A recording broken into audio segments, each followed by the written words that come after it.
di nuyu bu baax a baax ñooñu toog ci plateau bi xëy na yàgg naa leen di suivre waaye gise bi yàlla dogalu ko yàlla nañu dem ba jëmmoon na. amiin si. di nuyu bu baax a baax waa kër gi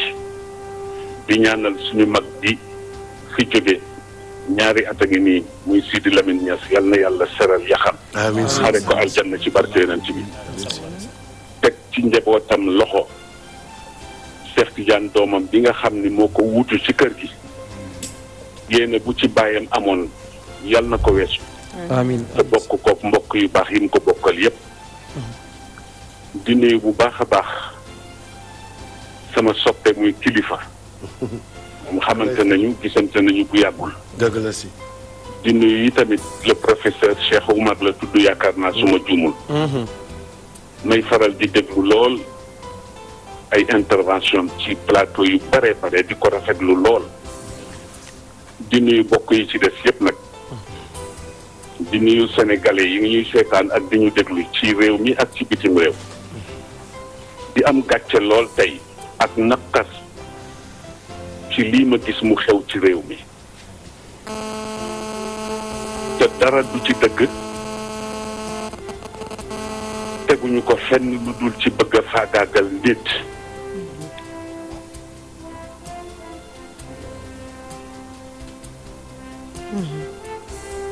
benn bu njëkk bi ma adressé ko directement président de la république monsieur Macky Sall ma bëgg mu delloo ci xelam xam ni ba ñu koy fal bu ñu xamoon ni fii la ñuy mujj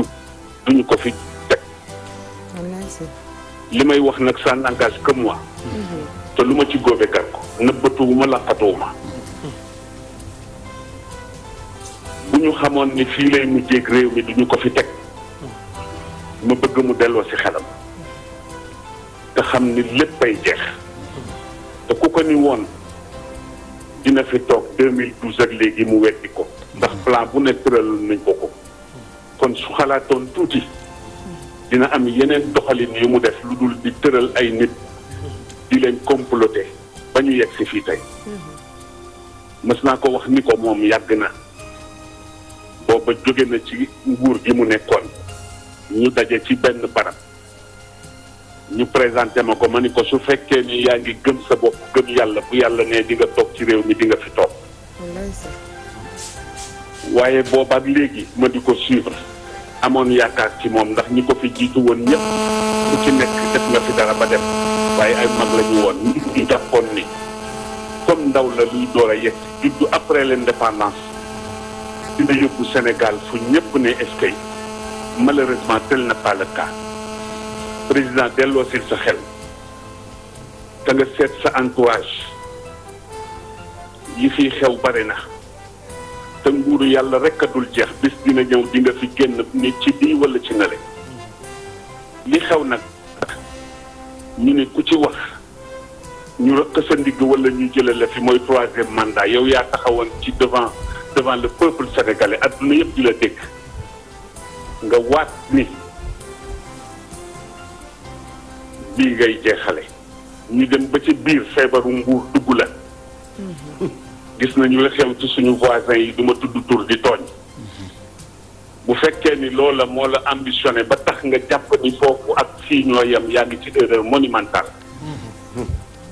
delloo sil sa xel ñun ànduñoo ak yow ci lii léegi sax réew mi àgg nañu ci sëriñ su waxati sax ñu ni dañu noppi torop waaye dafa ci am ñoo xam ne ay suñu kilifa la ñu mag la ñu wax nañu ba sonn te mag nag ku ko yëgul mu yëg boppam teg loxoom ci dënnam ni mën a diw looloo tax ñoom dañ leen di ñaanal yàlla ñu yàgg fi waaye ñu nag yow nag dootuñu noppeeti insha allahu taala ci kattanu yàlla ak baaxam jërëjëf façon bu ne ñu ngi koy jéem malheureusement dégguloo ñu lii xew nag li ma ciy indi man li ma ci gën a metti du sax affaire Sonko dëgg la metti na ak li ñu ko teg ak li ñu ko wax te li ma jot a dégg yépp ci média bi dégg ko ci ay nit déglu ko ci ay sources yoo xam ni wóor na ma ni ñii lu ñuy wax xam nañu ci lu leer lépp dañ ko comploté de A à Z waaye nag Olof Njaay nee na kuy gasal sa noonu pax bu mu xóot ndax ëllëg ay tax mën nga ca dugg. fii lu ne xew na fi. yàlla ni patt rek di seetaan. ñu jàpp ni dafa fàtte déedéet dafa dënniir lu rek. président delloo sil sa xel. président delloo sil sa xel te nga seetaat sa entourage. loolu benn la. bi ci def ma jëmale ko ci ndaw yi réew mi nga xam ne ñu ngi assemblée nationale ñu teg leen fa. askan bi teg leen fa am ci ñoo xamante ni bi dara ñorul leen ludul lépp luy kontaan loo président rek ñu nga ca suba ngoon guddeeg bëccëg. te bu leen fàtte ni deretu nit ñi lañ leen di faye ngeen koy lekk. te bu ngeen ci lekk billaahi wa kitaabihi ëllëg a gi ñëw bu ngeen duggee bin bàmmeel dinañ leen ko laaj. summa la tusalunna yawma idin anin naay alquran la. yéen nag gëmatu leen yàlla ñu si bare bokk. wala bu ñu ko gëmee yaakaar nañ ni loolu yëpp ay caaxaan la. sama mag Moustapha Niasse moo nekk président assemblée nationale. depuis le temps mi ngi ci ay pouvoir depuis le temps Senghor Abdou Diouf Ablaye Wade ba Macky Sall ñëw. ma bëggoon moom itam lépp lu ñu fa indi di ko woote en tant que mag mu fekkee lu bare te yàlla defal ko teraanga lépp lu ko wóor ni lii ay complot la mu bañ caa dugg. te des ak yàlla. te xam ni yàlla ñëpp la fi nekkal.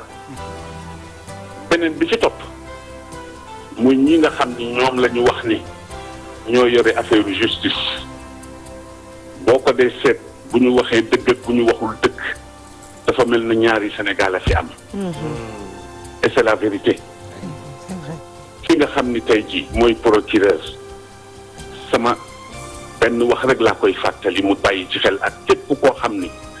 dale ko ca ministre de la justice ak ñi topp ci seen gannaaw. yonente bi dafa waxoon bu yàgg ni attekat yëpp ñett rek lañu ñaar ñëpp safara la ñu jëm rikkuwaay na ngeen bàyyi wax jooju xel te xam ni yàlla du waxantu ndax nit am dëggam ngeen ëpp ko doole ba dëgg ci loolu fexe ba néewal ko doole dugal ko ci kaso yaakaar ni rëcc ngeen xamu leen li xaw kon delloo si leen seen xel man dama bokk ci ñi gëm ni fii ci Sénégal du ñëpp nag am na ci ñoo xam ne dañu intègre am jikko yu baax a baax a baax. ragal yàlla lool te xam ni ëllëg dina taxaw ba tax lu ñu d'accord lu wane ni d'accord ñu ci waaye am na ñoo xam ni nag lu ñu leen andil rek ñu ànd ceeg moom def leen ndànk. delloo si leen seen xel. delloo si leen seen sago. beneen bi ci des moo di le peuple sénégalais ñoom laay waxanteel. di leen massawu coono te di leen wax ni yàlla jeexul ndax dafa amoon waykatu arab bu yàgg bu waxoon ida alchaabu yowman araada alxayaata fala budda an yastajiba alqadar fala budda lilleyli an yanjali fala budda lilqaydi an yankasir kon nag yéen le peuple sénégalais man maa ngi ànd ak yéen de tout cœur maa ngi ñaan xale yi nañu jéem a def lépp lu ñu mën a def ba dog mbuumu njaam ji ñu bëgg a takkalaat bees waaye ci façon boo xam ni ñëpp dinañu xam ni taxaw nañu def nañu li ñu war a def waaye ma leen di ñaan léeg-léeg nga romb koo xam ni dafa bokk ci sénégalais lam daan ndeysaan dajale ba am oto ëpp naa lakk kooku nañu jëflanteeg ñi ñu war a jëflanteel ba ñu xam ni réew mi santul Fay santul Sall santul Mbàkke santul Si santul Aydara njaay Sénégal njaay la ñu wax ñun ñëpp ay doomu Sénégal lañu ay doomu réew mi lañu bii daal laa ni woon dinaa ci sànni sama kàddu ñu delloo ci xel lii ëpp na ñaaw na am na ñoo xam ne ku leen yeewoon ci Sénégal wax leen bii daañu ko weddi te man dama bokkoon ci ngeen baal ma ci ñu contrôle Ablaye Wade rëccu naa ko nag maa ngi koy jéggalu bu baax moom waaw lii daal laa amoon ci lu may wax encore une fois di jéggalu ci kàddu gi la ma ca jublu woon du vexé kenn waaye yi tamit boo dee nit di xam li xew ci réew mi te bokk ci réew mi nga gis loo xam ne mi ngi am te sànni woo ca sa kàddu kenn yeesu la allahumma salli ala sayyidina muhammadin wa sallim